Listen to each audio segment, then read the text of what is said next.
Smile, hello everyone. This is Kavita Bhaktiani from Kavita's Healing Therapy, Mumbai.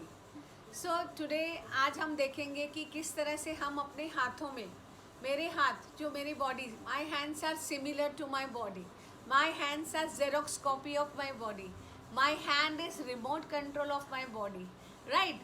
उस पे हम हमारे ऑर्गन कहाँ लोकेट कर सकते हैं, उनकी जो करस्पॉन्डेंस पॉइंट्स है वो हमारे हाथों में कहाँ आती है, और फिर हम उस पर कौन से सीड और कौन सी थेरेपी और कौन सा प्रेशर, कौन से कलर्स अप्लाई करके हम उस ऑर्गन को एक्टिवेट कर सकते हैं. बिकॉज हमें जब भी डिजीज़ आती है तो क्यों आती है, बिकॉज हमारे उस ऑर्गन में या किसी बॉडी पार्ट में मेरी एनर्जी इम्बैलेंस है. तो उसे हम किस तरह से बैलेंस करेंगे, बहुत ही आसान है, लेकिन सबसे इम्पॉर्टेंट बात है कि हमें पता होना चाहिए कि उसकी पॉइंट कहाँ पे है, करस्पॉन्डेंस पॉइंट, उसकी करस्पॉन्डेंस जगह कहाँ पे है. सो आज हम यही देखेंगे कि आज मैं आपको दिखाऊंगी कि आपके हाथों में बैक साइड में मेरे स्पाइनल कॉर्ड के कहाँ वर्टिब्रास हैं, 33 vertebras, and where are kidney located. So let's start. जैसे मैंने आपको बताया कि सुजोक में हमारे हाथों में जो पीछे है वो हमारा स्पाइनल कॉर्ड है, किडनीज है, और मेरा सर्वाइकल है, थोरैसिक है, और मेरा स्पाइनल है, और ये दो मेरे किडनीज है, और मेरे हिप का सेंटर, क्योंकि ये दो मेरे पाँव है और ये मेरा हिप्स का पोर्शन है. राइट. सो अगर हम बैठते हैं इस तरह से तो ये मेरे हिप्स आ गए यहाँ पे, और ये मेरा बैक स्पाइनल आ गया, और ये मेरा नेक फेस, नेक और चेस्ट, उसी के पीछे का पोर्शन है ये. तो हम ये यहाँ देखेंगे कि किस तरह से ये लोकेट किया गया है. नेल तक, नेल के यहाँ पे मेरा बैक ऑफ द हेड है, नेल के यहाँ पे मेरा बैक ऑफ द हेड है. उसके बाद first joint to second joint, first joint to second joint, cervical 1 2 3 4 5 6 and 7, C7 cervical. मैंने आप इसका पिक्चर मैं शेयर करूँगी. तो ये first joint to second joint हमारे थंब में, वो मेरे पूरे सर्वाइकल का एरिया है. आगे मेरा नेक है और पीछे मेरा सर्वाइकल है. राइट. उसके बाद फर्स्ट सेकेंड जॉइंट टू मेरा जो रिस्ट लाइन यहाँ ख़त्म होता है, जो मेरा रिस्ट का बोन है, वहाँ पे मेरा एक डायफ्राम. हमारी बॉडी में दो डायफ्राम है, अपर बॉडी और लोअर बॉडी. अपर बॉडी का डायफ्राम हमारा यहाँ तक ख़त्म होता है, और उसका सेंटर लेके थोरैसिक 1 2 3 4 5 6 7 एंड 8, 1 to 8 थोरैसिक यहाँ पे है हमारा, 1 to 8, T1 to T8. Thoracic are from second joint to my wrist joint, है ना. और ये जो मेरे रिस्ट की लाइन है, ये जो मेरे रिस्ट की लाइन है, उसका सेंटर ले लेंगे और हम दोनों उंगलियों का सेंटर ले लेंगे, तो वो मेरा यहाँ पे आ जाएगा स्पाइनल पूरा. इसका हम 3 पार्ट्स कर देंगे, इक्वल 3 पार्ट्स पीछे के पोर्शन का. थोरैसिक मेरा 1 to 8 यहाँ तक आया, 9 to 12 यहाँ तक आएगा, 9 to 12. सो मेरा जो डायफ्राम शुरू होता है बॉडी का, ये मेरा डाइजेस्टिव सिस्टम, और यहाँ से ही मेरा पीछे का स्पाइनल कॉर्ड. आप देखेंगे कि आपकी अपर बॉडी यहाँ तक होती है, और उसके बाद फिर आपका लोअर डायफ्राम यहाँ से शुरू हो जाता है. तो थोरैसिक 9 10 11 12 हम इस पोर्शन को 3 पार्ट्स में डिवाइड कर देंगे, तो हमारे को इजी पता चल जाएगा कि हमारा कहाँ पे आने वाला है. लंबर, ये लंबर एरिया है जो सेंटर एरिया है. इसमें L1 L2 L3 L4 L5 ये लंबर एरिया है. आजकल लंबर का सबको प्रॉब्लम हो रहा है, तो ये हम इस तरह से हम एक्टिवेट भी कर सकते हैं और दबा भी सकते हैं. इन केस हमारे पास कुछ हैंडी नहीं है, अगर आपको बैक में पेन हो रहा है, तो आप अपनी 4 उंगलियां डाल के इस पोर्शन में डाल के आप इसे इस तरह से दबा सकते हैं, आपको बहुत रिलीफ मिलेगा. और मैंने आपको दिखाया था कि हम मटर पट्टी बांध सकते हैं इसमें. उसके बाद हमारा आता है सैक्रम बोन. ये देखिए यहाँ पे ये मेरा हिप जॉइंट है, ये मेरे हिप्स है, ये मेरे हिप्स हैं. ये दो मेरे हिप्स हैं, ये मेरा थोरैसिक, उसके बाद मेरा लंबर एरिया, और उसके बाद मेरा हिप बोन। हिप बोन ये है, सैक्रम में हमारा S1 to 5 पूरा मर्ज किया हुआ है, उसके बाद कोसेक्स है। सो ये मेरा पूरा स्पाइन मेरे पूरे हाथ में है। अगर मैं ऐसे प्रेशर करती हूँ, अगर इसे मैं मसाज करती हूँ, तो मेरे पूरे स्पाइनल कॉर्ड का मसाज आ जाता है, राइट। तो सर्वाइकल के लिए हम जब भी हमारा नेक रीजन में प्रॉब्लम है तो हम इस सर्वाइकल पे काम कर सकते हैं। थोरैसिक, मेरे अपर बैक रीजन में कोई प्रॉब्लम है तो हम यहाँ काम कर सकते हैं। लंबर एरिया, मेरे वेस्ट एरिया में कोई प्रॉब्लम है तो हम यहाँ काम कर सकते हैं। और सेक्रम, पेवलिक रीजन में मेरा कोई प्रॉब्लम है, और हिप रीजन में मेरा कोई प्रॉब्लम है, तो हम कोसेक्स और सेक्रम बोन पे हम काम कर सकते हैं। इस तरह पूरा मिला के मेरे पूरे स्पाइन में 33 वर्टिब्रास हैं, जिसे मुझे हमेशा एक्टिवेट करना है, बिकॉज मेरे स्पाइन के थ्रू ही मेरी पूरी बॉडी में ब्लड सर्कुलेशन का प्रोसेस चलता रहता है। So we need to take care of our spine very very very very carefully. और हमें अपने पोस्चर पे ध्यान देना है। हमारा पोस्चर सही रहेगा तो हमारे स्पाइन में प्रॉब्लम नहीं आएगा। Now I will let you know how to find kidneys कैसे फाइंड करना है, ये मैं आपको दिखाती हूँ। हमारी किडनी कहाँ लोकेटेड है? हमारी किडनी यहाँ लोकेटेड है। आप देखेंगे इस पिक्चर में, kidneys are here in the human body, और ये सुजोग हैंड है जहाँ हम किडनी का हम बता सकते हैं। मैं आपको बहुत ही इजीली फाइंड आउट करके बताऊंगी हमारी किडनीज कहाँ पे कैसे हम लोकेट कर सकते हैं। ये जो मेरा मैंने बताया, ये मेरा स्पाइनल है। इसके हमने 3 पोर्शन कर दिए हैं, 3 डिवाइड्स। ये जो यहाँ पे जो हमने किया है, इसी के ही बीच में किडनी आएगी, पर आपको मिलेगी कैसा, वो एक तरीका है उसको फाइंड आउट करने का।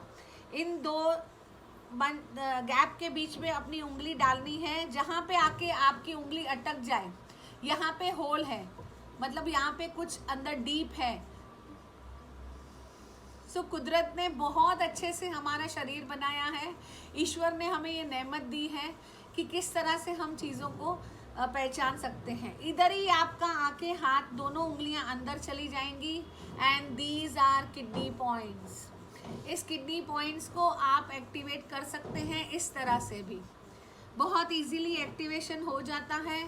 Kidneys are very important organ of our body.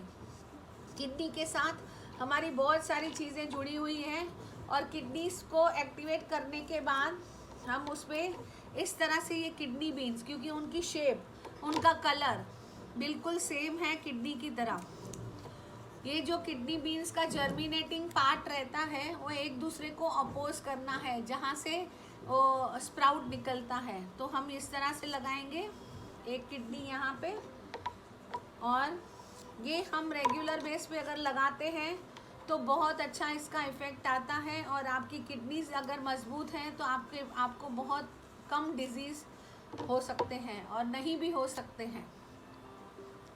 सो ये देखिए, इस तरह से हम किडनी बीन्स लगा सकते हैं।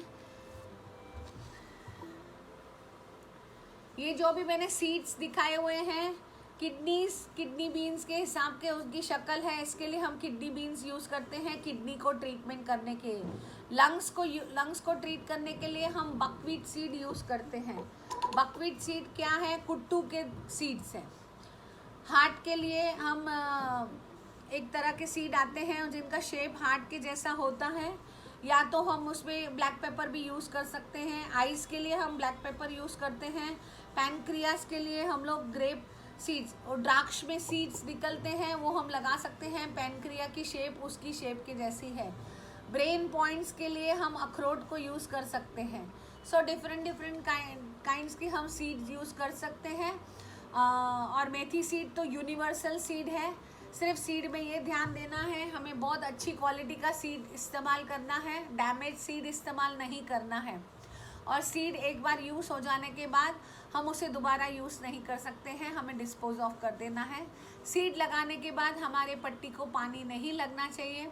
अगर आप रात भर सीड लगा के रख देते हैं ये किडनी बीन्स तो बहुत ही इफ़ेक्टिव हैं, बिकॉज ये मेरा इमोशन एक है फियर, उसके ऊपर बहुत, क्योंकि किडनीज के ऊपर हमारे एड्रेनल ग्लैंड्स होते हैं जो हमारे इमोशंस और मेरी पूरी बॉडी के ग्लैंड्स के साथ काम करते हैं, और वो बहुत ही इमोशनल जो बहुत होते हैं, जिनको डर रहता है, उनके एड्रेनल ग्लैंड को एक्टिवेट करना है, उनकी एनर्जी को उसमें एक्टिवेट करना है। सो इमोशंस के बारे में भी मैं एक लेक्चर लूँगी, बहुत प्यारा सा टॉपिक है वो इमोशन, बिकॉज उसके थ्रू हम अपनी बॉडी को बहुत जल्दी ठीक कर सकते हैं। ये किडनीज की जगह है हमारे हाथों में, बैक साइड, क्योंकि ये देखिए आप ह्यूमन बीइंग का फोटो दिया गया है, उसमें किडनीज की प्लेस दिखाई गई है, हमारे हाथों में ये दिखाई गई है। जैसे मैंने आपको समझाया कि किस तरह से हम किडनीज को ढूंढ सकते हैं, ये दो गैप में से हम अंदर जाएंगे और हम इधर पहुंच जाएंगे जहां हॉलो है थोड़ा, और उसे हम प्रेस करेंगे। अदरवाइज वेरी सिंपल, इस रिस्ट से लेके नीचे तक आप इनके 3 भाग कर दो, जो यहाँ आता है उसके बीच में ही किडनी की प्लेस है located, that is between thoracic 11-12 and lumbar 1-2, उसके बीच में वो है place. So very easy to find out the kidneys and hip bone and my spinal, lumbar area, thoracic area, cervical सबसे ज़्यादा मेन है, क्योंकि बहुत सबको सर्वाइकल का प्रॉब्लम हो रहा है आजकल। कंप्यूटर्स या मोबाइल के ऊपर बैठ के लोग काम करते हैं, ये इस तरह से इसको एक्टिवेट करना है। नहीं तो सबसे अच्छी रिंग है, रिंग से उसे पहले एक्टिवेट करना है, और उसके ऊपर फिर हमने सर्वाइकल का पॉइंट, जो भी पॉइंट में अगर आपको कहाँ पेन आ रहा है तो उस पेन को थोड़ा सा हमें स्टिमुलेशन देना है, deep and soft and deep pressure, बहुत ज़ोर से प्रेशर नहीं देना है, हर्ट नहीं करना है। और उसके बाद आप उसके ऊपर मार्किंग कर देंगे, मार्किंग करके आप एक ब्लैक पेपर या आप एक मटर का दाना भी लगा सकते हैं, या मैग्नेट्स भी यूज़ कर सकते हैं, और आपका सर्वाइकल का प्रॉब्लम दूर हो जाएगा। अगर आपको लगता है कि पूरी आपकी नेक स्टिफ है तो आप एक मेथी पट्टी भी बांध सकते हैं पूरे सर्वाइकल पे। आपको थ्रोट इन्फेक्शन है, उसके बारे में हम आगे बात करेंगे, आज हमारा टॉपिक ये है। So we are talking about this and hope you must have understood how to find out kidney, what are our 33 vertebras, और हम कैसे उन्हें लोकेट कर सकते हैं अपने हाथों में।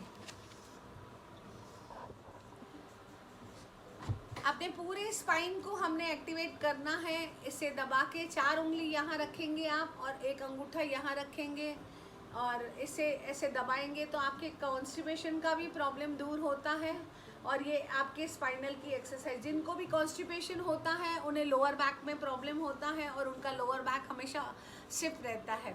सो वो भी चीज़ बहुत प्यारी है। ये किडनीज को हमने इस तरह से एक्टिवेट करना है। Wrist, never under estimate wrist massage, क्योंकि रिस्ट पे हमारी बहुत ऐसी मेन पॉइंट्स हैं जो मैं आपको बताऊंगी, वो आपके बहुत सारी चीज़ों, बहुत सारे डिजीज़ में आपको हेल्प करेंगे। Wrist massage is very important. Wrist massage मैंने बताया था आपको कि लेफ्ट रिस्ट पे हमारा ब्रेन्स के साथ कनेक्शन है, और राइट रिस्ट पे हमारे स्पाइन के साथ कनेक्शन है। So always if you are sitting, take some oil or any moisturising cream before sleeping, you should massage your wrist very nicely and then you sleep. Kidneys की point आपको पता है कि जब किसी को बहुत डर लगता है और किसी को फियर वाले सपने आते हैं तो भी हमें क्योंकि मैंने बताया किडनी के ऊपर हमारे एड्रेनल ग्लैंड, टोपी के जैसा हमारा एड्रेनल ग्लैंड है, और वो हमारे इमोशंस की बहुत अच्छे से ध्यान रखता है। तो अगर मेरे इमोशंस में कोई प्रॉब्लम है तो मुझे उस एड्रेनल ग्लैंड को एक्टिवेट करना है, और इससे बहुत फ़ायदा होता है। Apply these kidney beans, you will get miraculous results.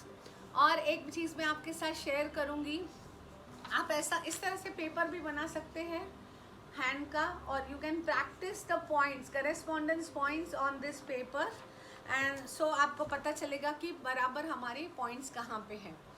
नमस्कार, हमारे में नमस्ते बहुत प्यारा सा माना जाता है ग्रीट करने के लिए, पर इस नमस्कार के बहुत सारे फ़ायदे हैं। जैसे कि मैंने बताया, हमारे बॉडी में 3 दोष रहते हैं, कफ दोष, वात दोष, पित्त दोष.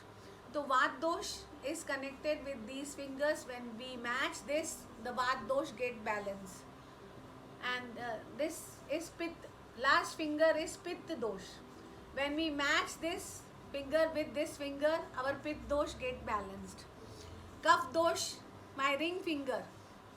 जब रिंग फिंगर मैं ऐसे मैच करती हूँ तो मेरे कफ दोष को हार्मोनाइज होते हैं और बैलेंस होते हैं. और ये फिंगर मेरे मन के साथ जुड़ी हुई है. मन में उतार चढ़ाव. क्यों मैंने आज ये लिया? बिकॉज हमारा मन जुड़ा हुआ है हमारे एड्रेनल ग्लैंड के साथ. तो आपके मन में कुछ उतार चढ़ाव चल रहे हैं, आपके मन में कुछ डर आ रहे हैं, तो ये फिंगर है जो ऐसे हम नमस्कार करते हैं तो हमारे सब चीज़ें बैलेंस होती है. और ये तो हमेशा हमारा स्पिरिचुअल अंगूठा है. इससे हम किसी को भी बूस्ट कर सकते हैं और इससे हमारे हार्मोनल इश्यूज बैलेंस होते हैं. So Namaste is very good for your health, happiness and everything. So Namaste किया कीजिए सबको. अभी तो वैसे ही कोविड है, हमें हैंडशेक करना नहीं है, नमस्ते करना है. बट ये देखिए कि आपका ये जो अंगूठा आपके चेस्ट के यहाँ टच होगा तो आपको और पावर मिलेगा. बिकॉज यहाँ पे हमारा चक्रा का पोजीशन है, यहाँ पे हमारा हार्ट चक्रा है.